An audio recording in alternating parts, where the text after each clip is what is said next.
Hi மக்களே, எல்லோருக்கும் வணக்கம். இப்போ நம்ம வந்திருக்க இடம் பார்த்திங்கன்னா உங்களுக்கே ஸ்க்ரீனில் தெரியும், நம்ம சேலம் தாங்க. இங்கேருந்து நம்ம இப்போ சேலம் ஏர்போர்ட்லேருந்து கொச்சி ஏர்போர்ட்டுக்கு போக போகிறோங்க. அது வரைக்கும் சும்மா என்ன பண்ணுறதுன்னு இல்லாமல் பஸ்ஸுக்காக வெயிட் பண்ணுற நேரத்தில் கொஞ்சம் நேரம் பஸ் ஸ்டாண்டை சுற்றி பார்க்கலான்னு பார்த்தோங்க. அதில் நிறைய கடைகளில் ஃப்ரெஷ்ஷான பழங்கள், அப்புறம் பார்த்திங்கன்னா டிஷர்ட்ஸ், நல்ல நல்ல ஷர்ட்ஸ்லாம் வச்சுருந்தாங்க. இது ரொம்பவே நல்லா இருந்துச்சு. அடுத்து நம்ம போக பஸ் இன்னும் வரல, அதுக்காக வெயிட் பண்ணிகிட்ருக்கோம். இதுதாங்க நம்ம போக வேண்டிய பஸ்ஸு. ஓமலூர் தான் பக்கத்தில் ஏர்போர்ட் இருக்குது, அங்கற்காக ஏற போகிறோம். ஓமலூர்லேருந்து கொஞ்சம் தூரம் பைபாஸில் இன்னொரு பஸ் மாதிரி போகணும். இதோ நம்ம வந்த ஏர்போர்ட் வந்துருச்சுங்க, சேலம் விமான நிலையம். யாரோ பெரிய விஐபி வராங்க போல். இப்போ ஏர்போர்ட்டுக்குள்ளே போகிறோம். ஒரே கூட்டமாக இருந்தது, வீடியோ எடுக்க விடலை எங்களை. ஏர்போர்ட்டுக்குள்ளே செக்இன் பண்ணியாச்சு. பார்த்திங்கன்னா நம்ம தமிழ்நாட்டிலே இருக்க சின்ன ஏர்போர்ட் தாங்க இந்த சேலம். ரொம்ப சின்ன ஏர்போர்ட்டுங்க, ஒரே ஒரு ரூம், அவ்வளோதான். ஒரே ஒரு ரன்வே மட்டும்தான் இருக்குது இந்த ஏர்போர்ட்டில். ரொம்ப நீட் அண்ட் க்ளீனாக இருந்துச்சு இந்த ஏர்போர்ட்டு. இங்கே இருந்திருக்கவங்க பார்த்திங்கன்னா ஒவ்வொருத்தரும் புதுசாக தான் ஃப்ளைட்டுக்காக வந்திருப்பாங்களோ, அதனால் உள்ள செல்ஃபி எடுக்க, வீடியோ எடுக்கன்ட்டு நிறையா பண்ணியிருந்தாங்க.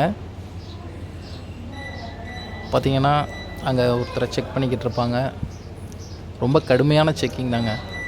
நான் கூட சின்ன ஏர்போர்ட்டுன்றதுனால அசால்ட்டாக விட்ருவாங்கன்னு நினச்சோம். இல்லை, A to Z complete checking பண்ணிட்டு தான் உள்ளே செக்இன் பண்ணுறாங்க.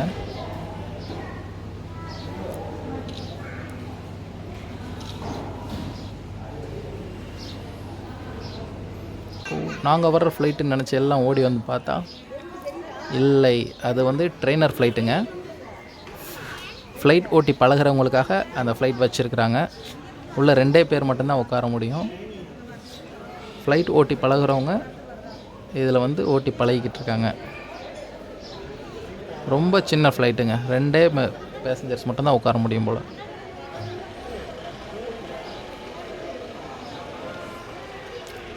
ஒரு சின்ன ஏர்க்ராஃப்ட் பார்த்தாலே உங்களுக்கு தெரியும், உள்ளே 2 பேர் உட்காந்துருப்பாங்க.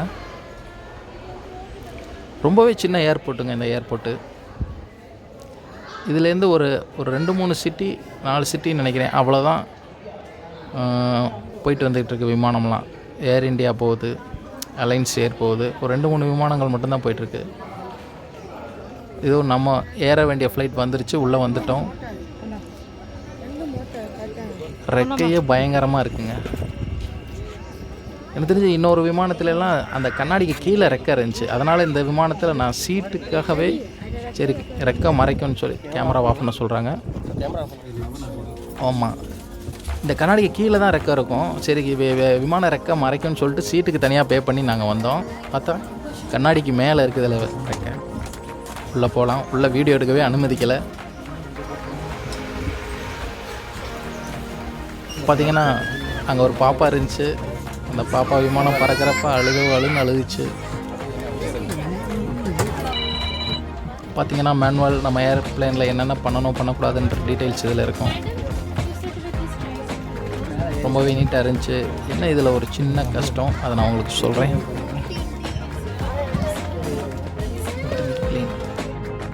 டேக் ஆஃப் ஆக விமானத்தை எடுத்துட்டாங்க. பார்த்திங்கன்னா ரன்னிங்கில் இருக்குது. போய் ஒரு யூ-டர்ன் போட்டு ஒரு ஸ்பீட் பிக்கப் ஆரம்பிக்கும். ஜஸ்ட் ஒரு 10 செகண்டுக்குள்ளே டேக் ஆஃப் ஆயிருதுங்க. 10 செகண்டுக்குள்ளே அந்த 100-120 தாண்டிடும் போல். ஒரு யூ-டர்ன் போட்டு திரும்பி நிற்கும். பார்த்திங்கன்னா உங்களுக்கு தெரியும்.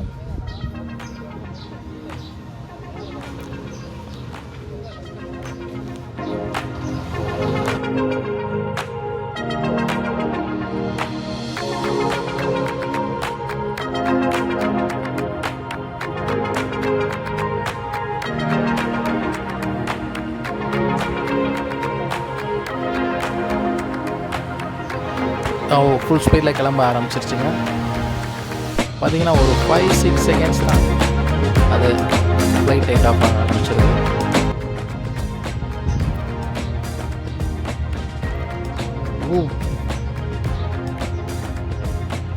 அவ்வளோதாங்க, டேக் ஆஃப் ஆயிடுச்சுங்க.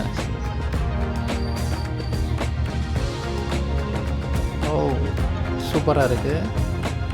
நான் முதல்ல சொன்ன மாதிரி இதில் என்ன ஒரு சின்ன பிரச்சனைனா கிளாஸஸ், கண்ணாடியில் இருக்க கிளாஸஸ் பூரா ரொம்பவே டர்ட்டியாக அழுக்காக இருந்துச்சு, ஸ்க்ராச்சஸ் இருந்துச்சு. அதனால் என்னால் கிளியராக படம் எடுக்க முடியல. ஏதோ ஓரளவுக்கு எடுத்திருக்கேன். பயங்கரமான ஸ்க்ராச்சஸ், அதை நான் உங்களுக்கு காட்டுறேன், வெயிட் பண்ணுங்கள். விமானம் இப்போ ஸ்டெடியாக பறக்க ஆரம்பிச்சிருக்கு. கொஞ்சம் கொஞ்சமாக அப் பண்ணுறாங்க. உங்களுக்கு அதை வீடியோவில் பார்த்தீங்கனாலே தெரியும். மொபைல் ஸ்டெபிலேஷனோட விமான ஸ்டெபிலேஷன் எப்படி மாறி மாறி இறங்குதுன்னு. மேலேருந்து பார்க்கும்போது வீடெல்லாம் ரொம்ப சின்ன சின்னதாக தெரியுது. இந்த விமான பயணம் ரொம்ப கம்மியான ரேட்டில் தான் நாங்கள் போனோம்.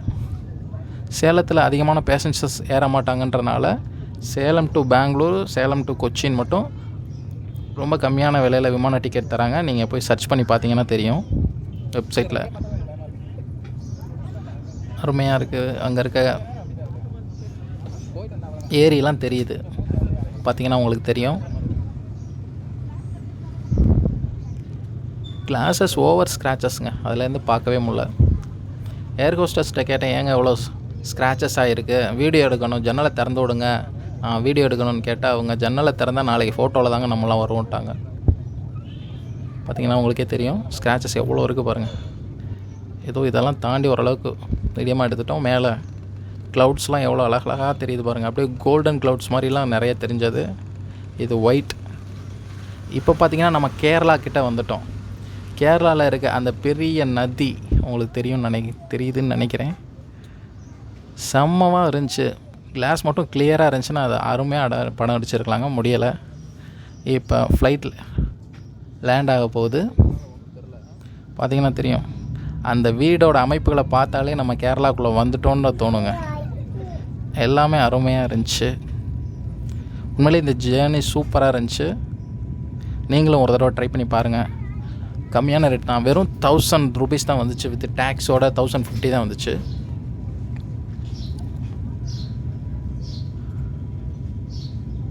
ப்ளீஸ் இந்த வீடியோ சப்ஸ்கிரைப் பண்ணுங்கள், கமெண்ட் பண்ணுங்கள், ஷேர் பண்ணுங்கள்.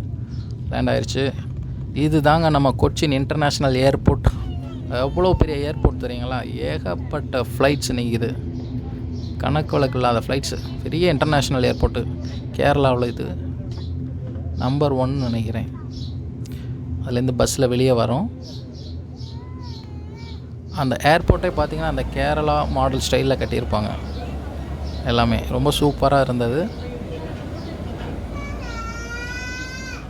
ஏர் இண்டிகோ விமானத்தில் அடுத்து பேசஞ்சர்ஸ் எல்லாம் ஏற்றிக்கிட்டு இருந்தாங்க.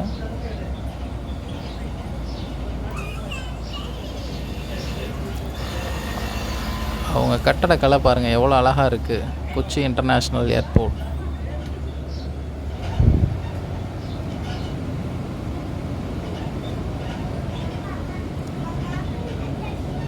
விஸ்டாரா ஃப்ளைட் கார்கோலாம் நிப்பாட்டியிருந்தாங்க, பொருட்கள்லாம் ஏற்றிட்டு இருந்தாங்க.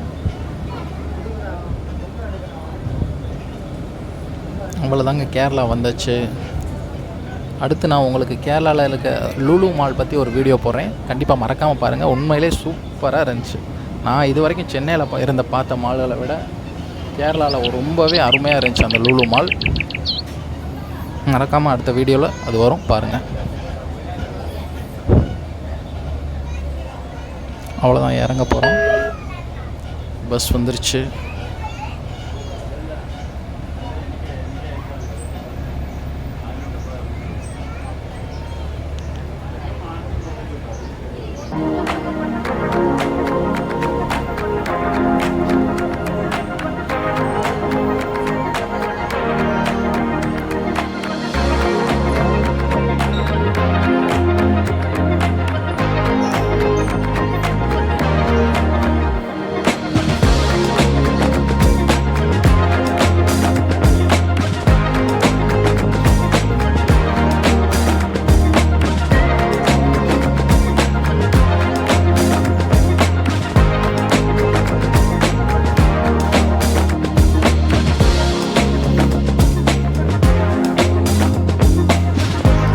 நாங்கள் எங்கள் பேக்கேஜுக்காக வெயிட் பண்ணிகிட்டு இருந்தோம். அது வேறு இன்னொரு சைடு வருதுன்ட்டாங்க, அங்கிட்டு போகிறோம். அவ்வளோதாங்க இந்த ஃப்ளைட் ஜேர்னி முடிஞ்சிச்சு. ஏர்போர்ட்டை விட்டு இப்போ வெளியே கிளம்ப போகிறோம்.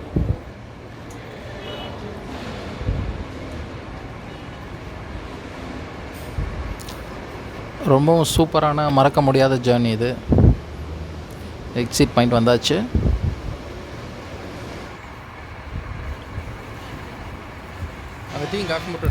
ஓகே ஃப்ரெண்ட்ஸ் அண்ட் ஃபேமிலி, அடுத்ததான் நம்ம லூலு மால் அதில் பற்றிய வீடியோ போடுவேன். கண்டிப்பாக அதை மறக்காமல் பாருங்கள். ரொம்பவே நல்லா சுவாரஸ்யமாக இருக்கும். கண்டிப்பாக பாருங்கள்.